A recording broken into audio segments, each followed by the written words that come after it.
Salut tout le monde, c'est Yanda, on se retrouve aujourd'hui pour une toute nouvelle chronique dans laquelle je vais vous parler de comics. Waouh, ouais, mais dis-moi, quand on voit le titre de ta chaîne et le sujet de tes autres vidéos, c'est super original.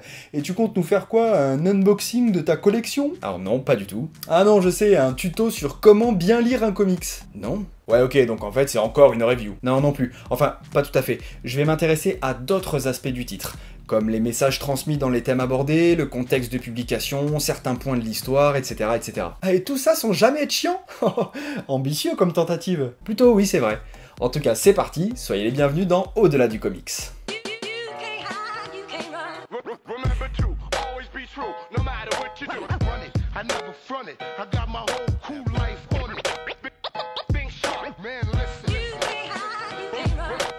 Évidemment, pour bien démarrer cette chronique, il fallait un titre fort et emblématique. C'est pour cette raison que j'ai choisi de vous parler de Kingdom Come. Kingdom Come est une mini-série en 4 épisodes publiée pour la première fois par DC Comics en format Prestige dans leur label Elseworlds entre mai et août 1996.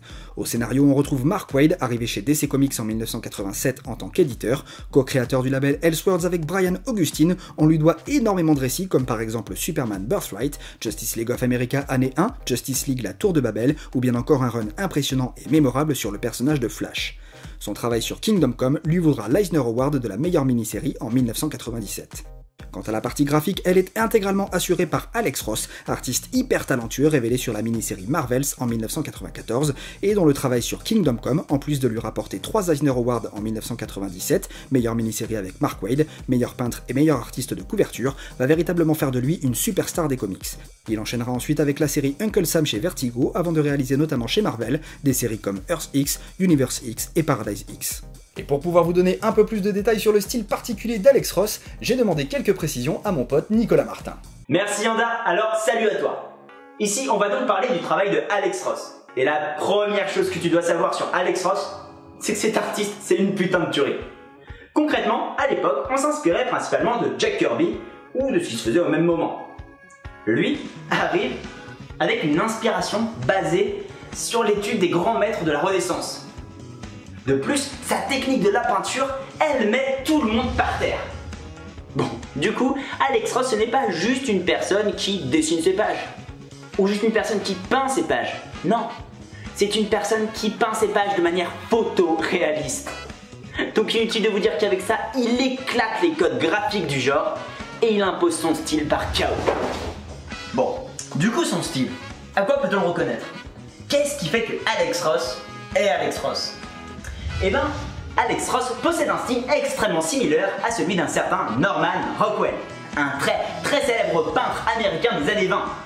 Tout comme lui, Alex Ross cherche la justesse dans la position de ses personnages, pour mieux coller à la réalité. Ainsi, il cherche la justesse jusque dans les drapés, dans le traitement des vêtements et des capes en mouvement. Alors, comme Rockwell avant lui, Alex Ross se demande quel serait le meilleur moyen de peindre Superman la cape au vent. Réponse? D'avoir devant soi Superman la cape au vent. Les choses les plus simples sont les meilleures. Ainsi, la plupart des peintures de Alex Ross sont avant tout des travaux de mise en scène avec de vraies personnes en costume, que Ross s'occupe ensuite de retranscrire le plus fidèlement possible sur papier. Mais le style de Ross, ce n'est pas juste une grande finesse dans les posings, c'est surtout une superbe iconisation des personnages. Et pour ça, il utilise une technique qui s'appelle le clair-obscur. Alors le clair-obscur, c'est quoi? Eh bien le clair-obscur, c'est une technique qui consiste à amener de la lumière sur un personnage dans une image sombre. C'est une technique qui a été inventée à la Renaissance et qui a pris ses vraies lettres de noblesse avec le Caravage. Le Caravage, il faisait des peintures religieuses principalement et il se servait de cette technique pour donner un cachet unique et une dramaturgie à ses personnages. Alex Ross, c'est la même chose. Une troisième chose qui fait que le style de Alex Ross est unique et reconnaissable entre tous, sa manière de faire les ombres. Dans le comics, on a tendance à faire des ombres de manière très dure, très franche, sans dégradé. Alex Ross, c'est l'inverse. Il met des dégradés un peu diffus, un peu partout. Résultat, il y a énormément de détails dans ses modelés. Et c'est ce qui donne ce caractère aussi photographique à ses peintures. Voilà, j'espère que vous avez aimé cette partie de la vidéo. Je vous laisse avec Yanda. Allez, gros bisous. Merci Nico. Et il est cool ce mec, je l'aime bien. Grave. cool et talentueux en plus. D'ailleurs au passage, je vous conseille vraiment d'aller jeter un œil sur sa chaîne si vous connaissez pas encore son travail. Ok, avant de me lancer dans mon analyse, il me semble important de préciser et de détailler un peu le contexte de création et de publication de ce titre. Lors de sa sortie en 1996, la tendance, initiée par des œuvres comme The Dark Knight Returns de Frank Miller et Watchmen d'Alan Moore, est depuis 10 ans maintenant aux histoires sombres, violentes, avec des personnages beaucoup plus torturés, à la moralité parfois douteuse et aux actes forcément borderline. Bref, nous sommes en plein dans ce que l'on appelle le Dark Age des comics, ou encore l'ère du grim and gritty. Les super-héros ne sont plus vraiment des modèles de vertu ou de positif, comme l'était jusqu'alors Superman ou Captain America. La référence est maintenant plus du côté des héros sombres et torturés, tels que Spawn, The Darkness et consorts. D'ailleurs, si la caractérisation pour des personnages comme Batman a pu être adaptée sur cette tendance, ce n'est sûrement pas le fruit du hasard si pour Superman, que l'on a du mal à imaginer dans un tel rôle à cette époque, l'arc majeur le concernant au début des années 90 est la mort de Superman, qui conduira ainsi à la disparition de notre boy scout kryptonien. Attends, de quoi Superman est mort? Mais mon dieu, mais spoiler! Toujours est-il qu'Alex Ross ne partage pas du tout cette vision des comics, lui est plutôt un éternel amoureux du Golden Age et de ses personnages lumineux. Au sortir de son travail sur Marvels, il veut se lancer dans une épopée avec les super-héros DC, incluant un grand nombre de personnages qu'il pourrait pour l'occasion redesigner. Il commence alors à mettre ses idées sur papier et finit par présenter à DC, par le biais d'un éditeur du nom de Peter Tomasi, un aperçu de 40 pages rassemblant quelques designs et les grandes lignes de son histoire qu'il avait nommé l'âge héroïque. DC va dans un premier temps lui attribuer James Robinson, alors en pleine ascension grâce à son travail sur Starman, pour l'accompagner dans la mise en forme du scénario, mais ce dernier va en fin de compte refuser de travailler sur une histoire ne venant pas intégralement de lui. Et c'est suite à ça que l'éditeur contactera Mark Waid, notamment pour son profond attachement et sa très grande connaissance de l'univers DC. Et après plusieurs mois de travail, de discussions parfois mouvementées entre les deux, le projet va devenir ce récit fort, marquant, extraordinairement riche et à l'interprétation méta géniale qu'est Kingdom Come. Ouais bon ok, et sinon ça parle de quoi? Pour ce qui est de l'histoire, elle est au premier abord relativement simple. S'agissant d'un Elseworld, elle est donc placée hors continuité classique et se déroule ici dans un futur hypothétique. On apprendra toutefois en 2007, lors du retour du multivers chez DC, que c'est la Terre 22 qui est celle de la continuité Kingdom Come. Les super-héros classiques que nous connaissions ont tourné le dos à l'humanité, remplacés par une nouvelle génération de méta-humains, plus violents, qui s'estiment supérieurs aux humains.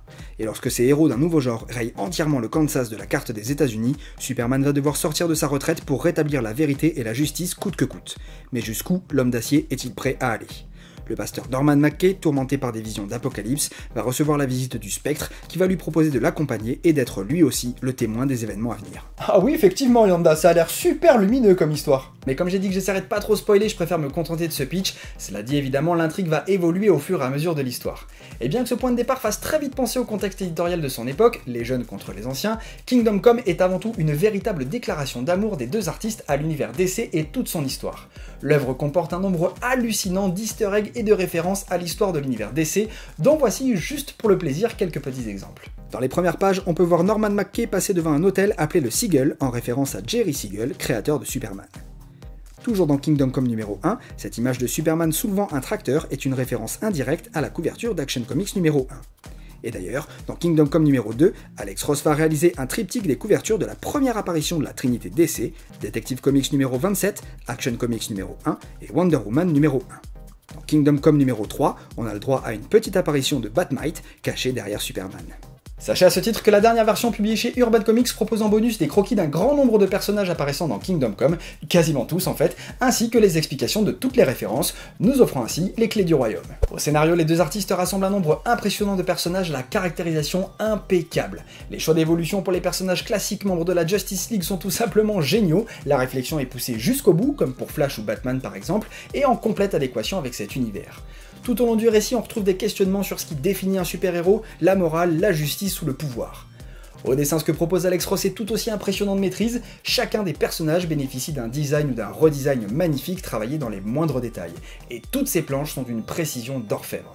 Son style accentue encore davantage le rendu épopée du récit ainsi que l'aspect divin de ses personnages, Superman tout particulièrement, de par leur stature et les angles de représentation. D'ailleurs, tout au long de cette œuvre, on retrouve beaucoup d'allusions à la religion, donnant un côté prophétique à cette histoire. Outre le titre même Kingdom Come, que l'on peut traduire par Que son règne vienne, chaque partie s'ouvre sur un passage de la Bible, plus précisément de l'Apocalypse selon Saint Jean, et chacune de ces phrases trouve une résonance et une concrétisation dans le récit. Norman McKay, qui vit l'histoire depuis l'extérieur, est un pasteur qui au début de l'histoire semble en proie au doute et déchire les pages de sa Bible. Le personnage de Wormwood, secrétaire général des Nations Unies, dérivé de Wormwood l'absinthe, nom d'une étoile qui tombe sur Terre lors de l'Apocalypse et tue une partie des hommes. Et une fois que vous aurez lu le titre, vous pourrez juger de la pertinence de ce parallèle. Ok, alors tout ça c'est super intéressant, hein, je dis pas, mais je vois pas là-dedans l'importance du contexte de publication et de création de la série que tu nous as vanté juste avant. C'est parce que pour moi, on peut aussi avoir une autre lecture de Kingdom Come d'un point de vue symbolique qui justement est liée à ce contexte. Toute l'histoire de Kingdom Come est vue et nous est racontée du point de vue de Norman McKay. Ainsi, ce dernier représente le lecteur de comics. Sa Bible, qui est son guide de valeurs et de principes sur notamment comment distinguer le bien du mal, pourrait ainsi représenter le comics pour le lecteur, qui jusqu'à présent lui permet de séparer de façon claire les super-héros et les vilains. Sauf que dans le futur dépeint par Kingdom Come, avec l'avènement de la nouvelle génération de héros, plus violents et immoraux, la confusion s'installe avec la peur de voir disparaître ces valeurs qui lui sont si chères, symbolisées par l'Apocalypse. En poussant le raisonnement un peu plus loin, le personnage du Spectre, qui accompagne McKay et lui montre tout au long du récit certains événements bien précis choisis par lui seul, représente alors le scénariste.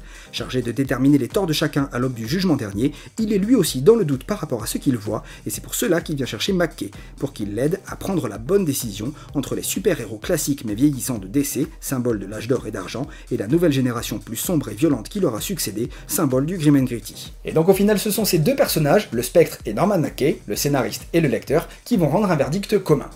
Verdict que je vous laisse le soin de découvrir si vous n'avez pas encore lu cette œuvre. Kingdom Come est une œuvre d'une richesse hallucinante, sûrement trop pour un lecteur qui découvre DC. J'ai d'ailleurs abordé ici que 2 des nombreuses facettes de cette œuvre. Mais bien qu'il s'agisse d'un titre pas forcément très adapté pour débuter les comics, il n'en reste pas moins un classique absolument incontournable. Amen.